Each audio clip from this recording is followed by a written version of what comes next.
जय हिंद छात्रों, आप सभी का स्वागत है आपके अपने यूट्यूब चैनल ज्ञान गंगा एजुकेशन में। चलिए आज हम पढ़ेंगे डीएलएड अंतिम वर्ष के अंतर्गत हमारा सब्जेक्ट है विविधता, समावेशी शिक्षा और जिंदल, है ना। इसके तहत हम पढ़ेंगे समावेशन प्रोत्साहन के तरीके, अर्थात जो समावेशी शिक्षा होते हैं उसके क्या क्या तरीके होते हैं ना, और उन तरीकों को लागू करके हम सभी बच्चों को समान रूप से शिक्षा दे सकते हैं। तो हम इसके जो विभिन्न तरीके हैं ना उसको जानेंगे विस्तार पूर्वक। तो पहला है समावेशित विद्यालय वातावरण, अर्थात हम जब एक बालक है ना विद्यालय में प्रवेश लेता है तो वहाँ का जो वातावरण है ना वो ठीक प्रकार से होना चाहिए। मतलब जिस विद्यालय मतलब पढ़ने जा रहा है वहाँ का वातावरण अगर सही नहीं है तो बालक क्या है वहाँ वो उचित रूप से शिक्षा नहीं कर सकता है ना। तो एक विद्यालय का जो वातावरण होता है ना उसका उचित होना बेहद ही अनिवार्य होता है। तो उसी प्रकार समावेशित विद्यालय जो होता है वो उसका जो वातावरण है ना वो भी अच्छे तरीके से होना चाहिए, है ना, कि ताकि जो बच्चे हैं वो उसमें बिना किसी कठिनाई के वो विद्या ग्रहण को कर सके।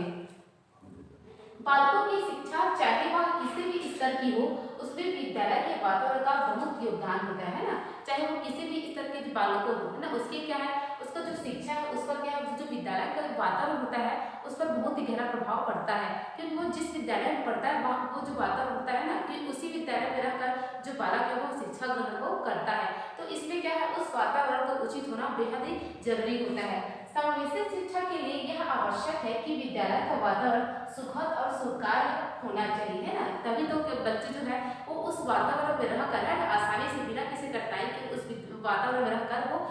आसानी से शिक्षा ग्रहण को कर सकता है। तो इसके लिए वो सबसे पहले एक शिक्षक की जिम्मेदारी होती है कि वो सभी बच्चों को साथ लेकर चले, है ना, और किसी के साथ भी भेदभाव किए बिना वो सबको समान रूप शिक्षा ग्रहण करे। अब जब वो शिक्षक विद्यालय में बच्चों को पढ़ाता है ना तो वो क्या करता है विभिन्न माध्यमों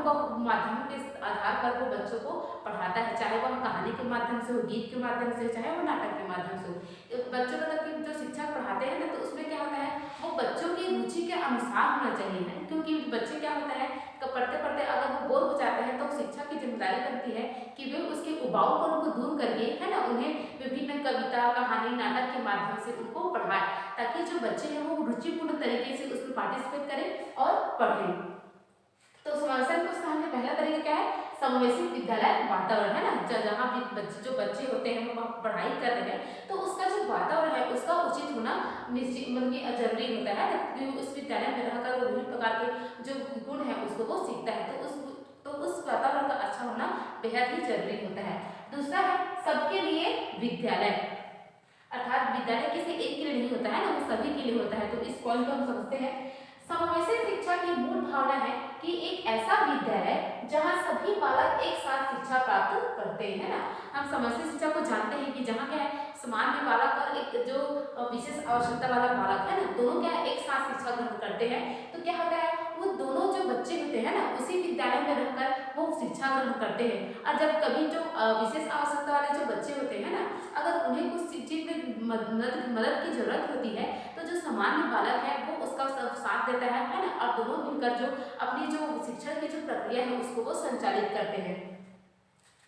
समावेशित शिक्षा के उद्देश्यों को सभी बालकों तक पहुंचाने के लिए यह आवश्यक है कि विद्यालय की दाखिले की नीति में परिवर्तन किया जाना चाहिए, है ना। और जो समावेशित शिक्षा को अगर हमें उचित बनाना है तो बालकों की जो दाखिले की जो नीति होती है उसमें बदलाव बेहद जरूरी होता है। क्योंकि कभी कभी हमें देखने को मिलता है कि जो विशेष आवश्यकता वाले बालक होते हैं ना उनको देखकर ही क्या करते हैं वो उन्हें विद्यालय में दाखिला नहीं दिया जाता। तो यही सब जो दाखिले के जो नियम है ना तो उस समय क्या है उसमें परिवर्तन बेहद ही जरूरी होता है। तो इस प्रकार क्या है समावेशित शिक्षा के माध्यम से जो बालक होते हैं ना वो समान रूप से शिक्षा ग्रहण करके वो आगे बढ़ते हैं। और इसमें विभिन्न प्रकार के जो उसका जो वातावरण है ना, और उसमें जो दाखिले की नीति है इसमें विभिन्न दाखिले की नीति में बदलाव जरूरी है ना, और विद्यालय का वातावरण सही होना बेहद जरूरी है। तो इस प्रकार क्या है हम समावेशित शिक्षा के जो प्रोत्साहन के तरीके हैं उसमें हम निश्चित रूप से हम उसमें चेंजेस हम ला सकते हैं।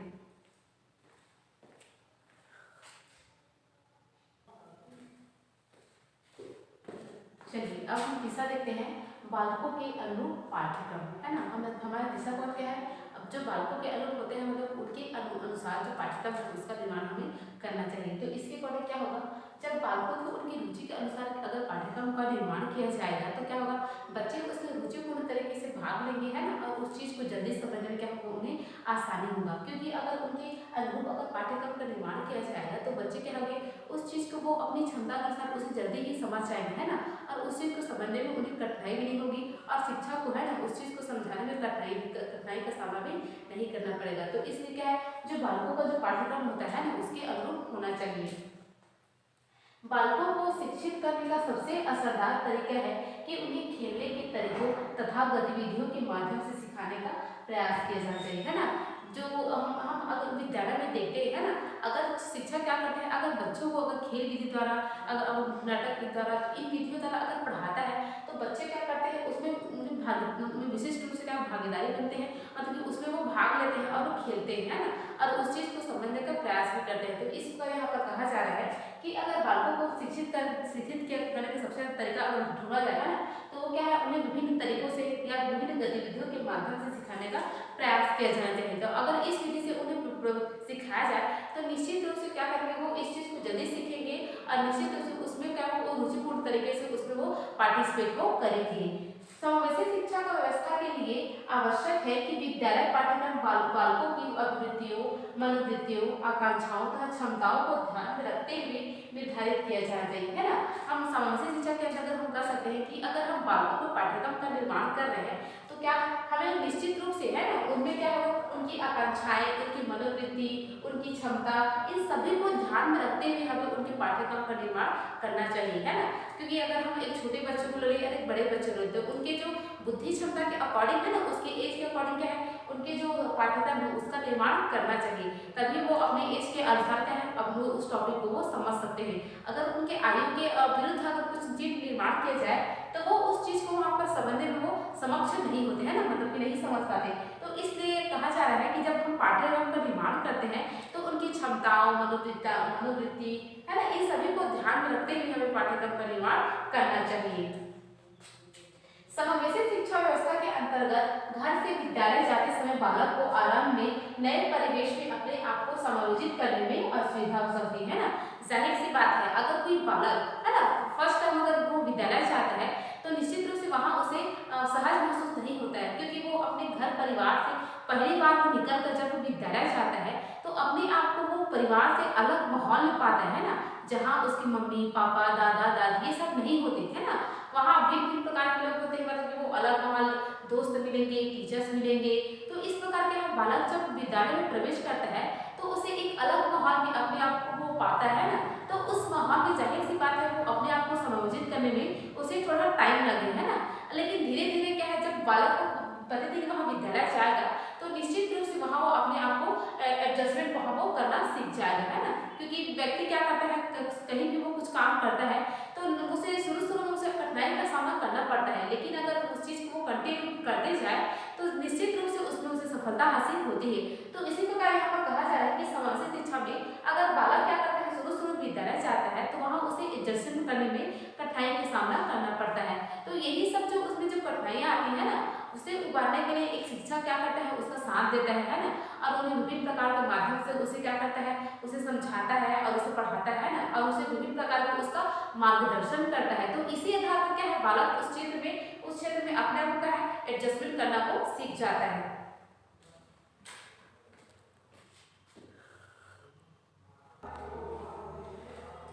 चलिए आगे देखते हैं। चौथा है सहायक तकनीकी उपकरणों का उपयोग, है ना। आज के समय में हम अगर देखेंगे तो इसमें हम अगर शिक्षा प्रणाली की बात करें तो विभिन्न जो तकनीक है ना, उसके माध्यम से क्या बच्चों को पढ़ाया जाता है, चाहे वो प्रोजेक्टर के माध्यम से, चाहे कंप्यूटर के माध्यम से, चाहे वो मोबाइल के माध्यम से, है ना। तो ऐसे विभिन्न प्रकार के जो उपकरण है जिसकी सहायता से बच्चों को क्या है शिक्षा दिया जाता है। और इन तकनीकी उपकरणों के बिना आज का हमारा जीवन क्या है, मतलब वो जीवन हमारा नहीं चल सकता है ना। तो हम जो तकनीकी जो उपकरण है उसके हम आदी हो चुके हैं, तो उस चीज़ से क्या है वो हम उसका उपयोग हम शिक्षा के क्षेत्र में हम निश्चित रूप से देखने को मिलता है ना। आज अगर हम बात करें ना, तो इस कोरोना काल में अगर हम बात करें तो हमारे जो पढ़ने का जो मेन माध्यम है ना, वो क्या है, मोबाइल के माध्यम से पढ़ रहे हैं, चाहे वो कंप्यूटर के माध्यम से पढ़ रहे हैं। तो इन उपकरणों के बिना क्या है आज हमारी शिक्षा क्या है वो अधूरी है। तो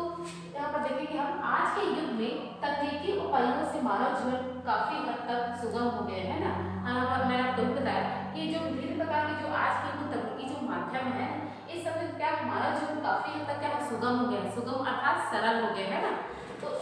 अगर हम बात करें जो व्यक्ति के जीवन में है ना, वो क्या तकनीकी उपकरणों के माध्यम से क्या है, वो आज अपना हर काम है वो सीमित समय को आसानी से वो कर लेता है। ये सब उपकरणों के माध्यम से है ना, जो काम अधिक समय लेता था वह आज मिनटों में वो काम का है वो कंप्लीट हो जाता है। तो इस प्रकार क्या है, मानव जीवन विभिन्न प्रकार की तकनीकों के कारण क्या है, वो अधिक सुगम व सरल बन गया है। मानव जीवन के प्रत्येक पहलू पर आज तकनीक का प्रभाव देखा जा सकता है ना। हमारा जो प्रत्येक पहलू है वो हम क्या है, हम विभिन्न प्रकार के जो कार्य करते हैं, मतलब हमारा जो दिनचर्या होता है उसमें विभिन्न प्रकार के जो उपकरण है उसका हमें यूज देखने को मिलता है ना। हमारे खाना बनाने से लेकर हमारे कपड़े धोने तक है ना, हमारे बाल सुखाने तक, इस सभी काम के लिए क्या है, हम विभिन्न प्रकार के जो उपकरण है ना उसका इस्तेमाल हम करते हैं। तो हम देखा जाए तो हमारा जीवन क्या है, तकनीकी उपकरणों से पूरा लैस हो चुका है। मानव जीवन के प्रत्येक पहलू पर आज तकनीक का प्रभाव देखा जा सकता है। टीवी कार्यक्रमों, कंप्यूटर, मोबाइल, सहायक शिक्षा व तकनीकी उपकरणों का उपयोग करके बालकों की शिक्षक, सामाजिक, अंतःक्रिया, मनोरंजन आदि में प्रभावशाली भूमिका निभाई जा रही है ना। आज हम देखें क्या विभिन्न प्रकार के जो बच्चों को पढ़ाने के लिए क्या है, विभिन्न प्रकार के माध्यम हो गए, प्रोजेक्टर हो गया, कंप्यूटर हो गया, मोबाइल हो गया है ना। तो इन सब विभिन्न प्रकार के जो तकनीकी जो उपकरण है, इनके माध्यम से बच्चों को निश्चित रूप से क्या शिक्षा दिया जा रहा है। और इन शिक्षा के माध्यम से है ना, बच्चे क्या है उन तकनीकी उपकरणों के माध्यम से निश्चित रूप से उस शिक्षा को आसानी से वो ग्रहण कर पा रहे हैं।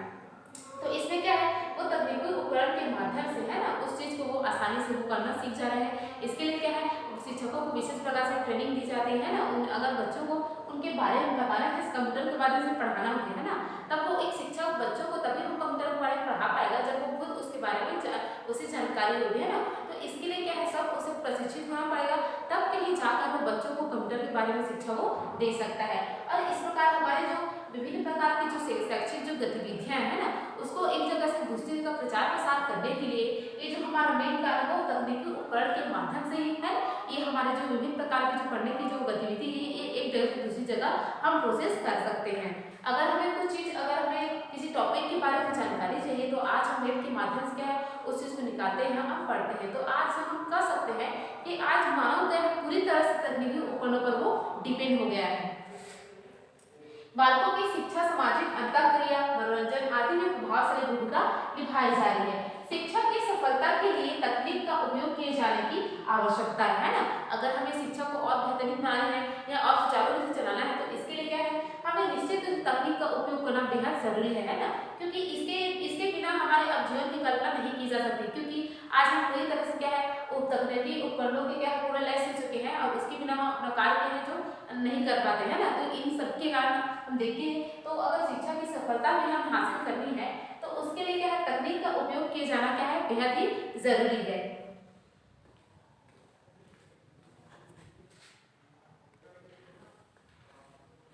चलिए आगे हम देखते हैं समुदाय की सक्रिय भागीदारी। देखिए एक बालकों की शिक्षा में एक सिर्फ उसके परिवार या शिक्षक का हाथ नहीं होता, बल्कि एक समुदाय का भी हाथ होता है ना। क्योंकि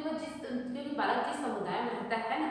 वही वो वो बड़ा होता है और विभिन्न प्रकार के जो तौर तरीके हैं, सामाजिक जो कार्य है उसको सीखने को मिलता है। समावेशी शिक्षा हेतु यह आवश्यक है कि विद्यालयों को एक सामुदायिक जीवन का केंद्र बनाना चाहिए है ना। समावेशी शिक्षा का ये अहम उद्देश्य होता है कि जो बालक होते हैं उनका क्या विद्यालय को सामुदायिक जीवन का केंद्र बनाना चाहिए, जिससे कि सामुदायिक जीवन की भावना को बल मिले है ना। क्योंकि बालक क्या करता है, जिस समुदाय में रहता है उसमें किस प्रकार की कार्य करने हमें देखने को मिलती है, या हम जब जिस समाज में रहते हैं ना वहाँ हम किस प्रकार रहना चाहिए, हमारी जो जिम्मेदारी है किस प्रकार की है। तो इस प्रकार के उन्हें विद्यालय में ये सब सिखाया जाना चाहिए है ना, कि हमें किस प्रकार एक दूसरे से व्यवहार करना चाहिए। तो इस प्रकार का है बालकों में एक जो सामाजिक जो शक्ति है ना उसका क्या होता है, वहाँ पर वो विकास होता है। क्योंकि उसे एक निश्चित समय के पश्चात है ना उसी समुदाय में एक सक्रिय सदस्य के रूप में अपनी भूमिका का निर्वाह करना है ना। क्योंकि क्या है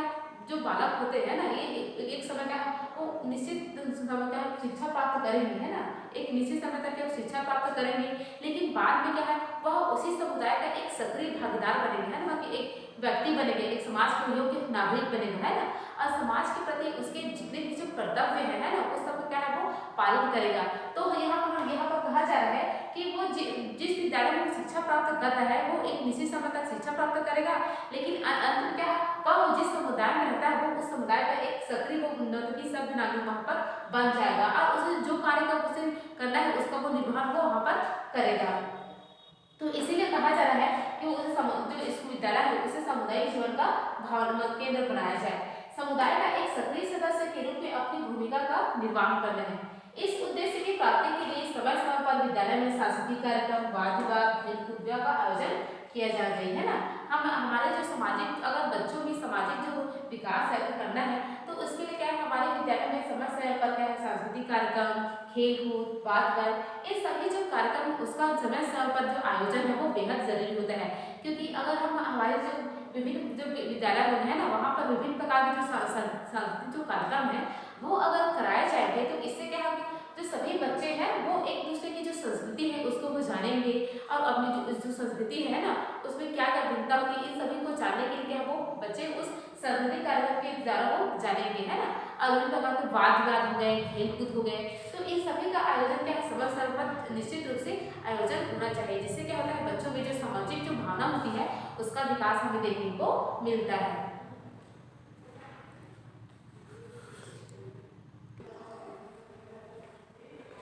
चलिए आगे देखते हैं, शिक्षकों को पर्याप्त प्रशिक्षण, है ना। जब कोई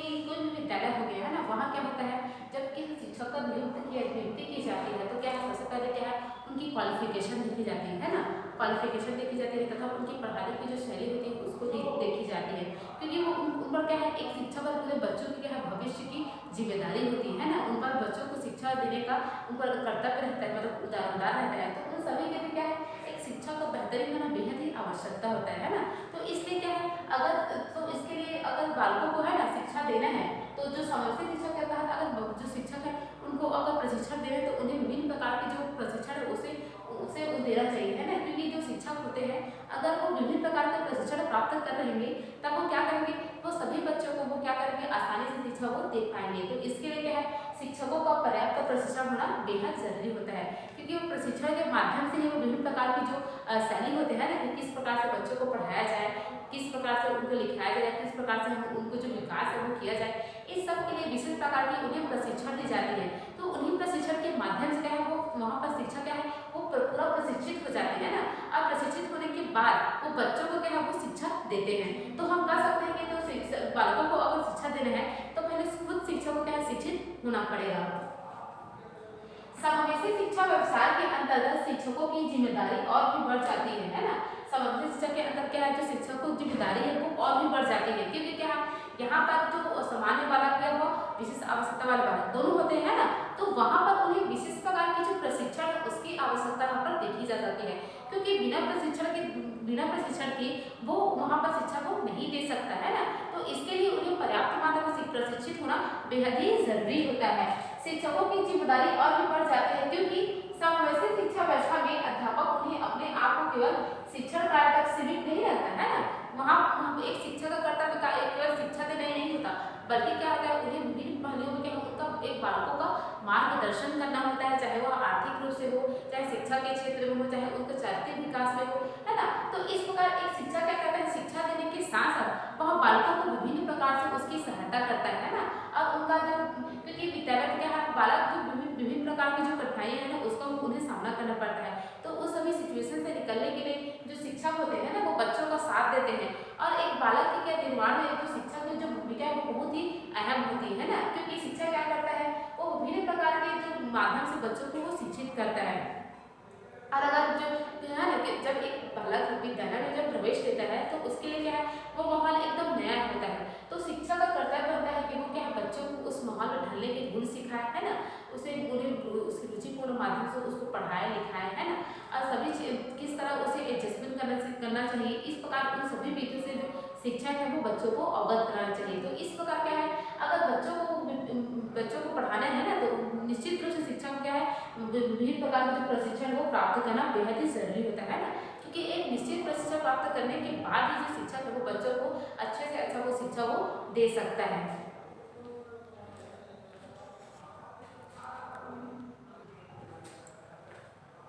इस प्रकार हम कह सकते हैं कि जो समावेशन है ना इसके तहत विभिन्न प्रकार के जो तरीके हैं उसको हम अपनाकर समवयसी शिक्षा को और भी बेहतरीन हम बना सकते हैं। क्योंकि समवयसी शिक्षा के अंतर्गत हम क्या करते हैं, एक सामान्य बालक तथा विशेष आवश्यकता वाले बालक दोनों को हम एक साथ पढ़ाते हैं ना, तो इसके लिए एक शिक्षक को है ना निश्चित रूप से प्रशिक्षित होने की बेहद ही आवश्यकता होती है। तो वहाँ पर अगर हम किसी शिक्षक का नियुक्त कर रहे हैं तो वहाँ पर जो शिक्षक है उसको विशेष प्रकार की जो प्रशिक्षण है उसको देना अनिवार्य होता है, क्योंकि वहाँ पर बालकों की जो मानसिक स्थिति होती है ना वो अलग अलग होती है। तो इसके लिए शिक्षकों का जो प्रशिक्षण और प्रशिक्षित होना वो बेहद ही जरूरी होता है, तभी वो बच्चों को निश्चित रूप से शिक्षा वो दे सकता है।